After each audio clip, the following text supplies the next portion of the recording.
With the first pick in the 1997 NBA draft, the San Antonio Spurs select Tim Duncan. Tim Duncan. Tim Duncan. He would destroy you. Duncan cannot be stopped. I think there's no doubt about it. This is the team to beat in the postseason. The Duncan slammed up. Look at that play. Down low, there's Tim. 11 seconds left. Backing in, turn, jump hook, good. Tim Duncan.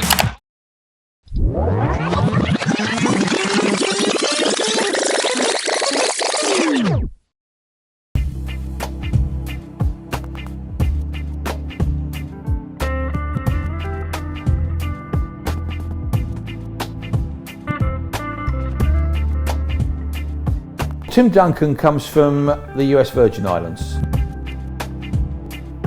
The US Virgin Islands is a beautiful beautiful archipelago, and not much happens there.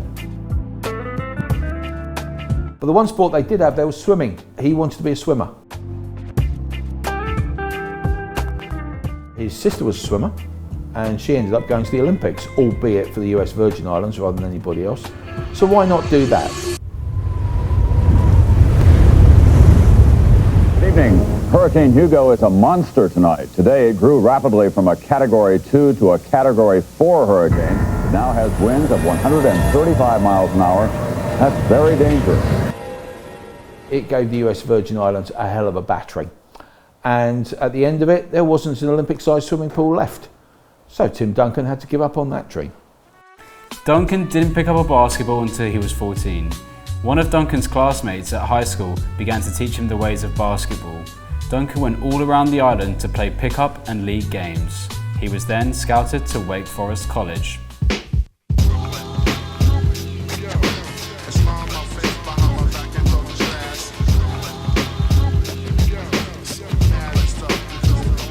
Wake Forest is an SEC college. He performed so well there.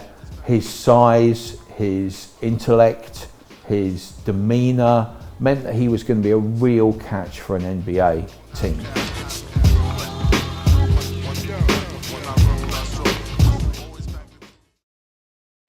With the first pick in the 1997 NBA draft, the San Antonio Spurs select Tim Duncan from Wake Forest University.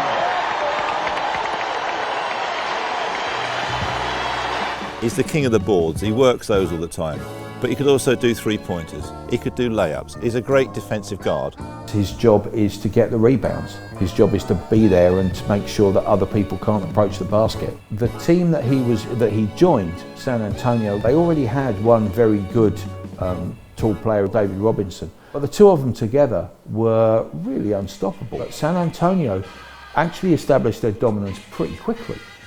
Because Duncan and Robinson won their first title together in '99. That was only his second season in the NBA. After Robinson retired, the entire franchise came down on Duncan's shoulders, and yet they still kept winning.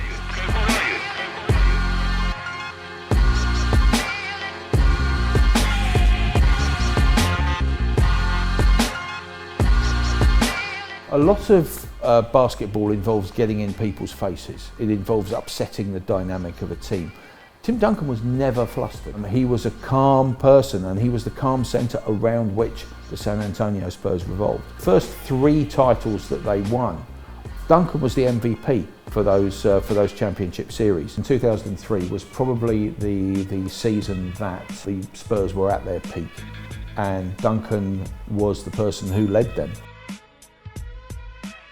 They finished the regular season with the best record, and then in the playoffs they finally saw off the Lakers. This time the Spurs overcame them, and then they had the Mavericks. I mean, it's a Texas derby. And Dallas had a wonderful player. They had Dirk Nowitzki, who was a great power forward. This is the man who, in the World Cup, Germany reached the final. I mean, Germany, thanks to one absolutely stellar player.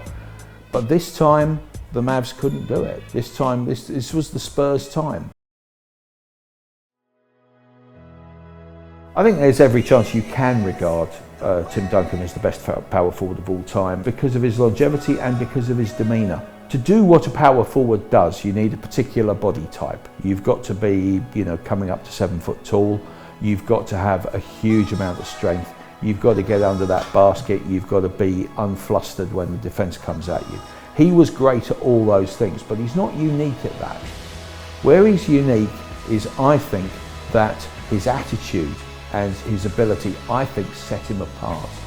And you can't be anything other than a major all-time great if you have the numbers that he has and you're at the top for as long as he was. He's one of the greatest power forwards ever. And Sir Charles Barkley said when he saw him play, "I've just seen the future of the game," and it wears 21.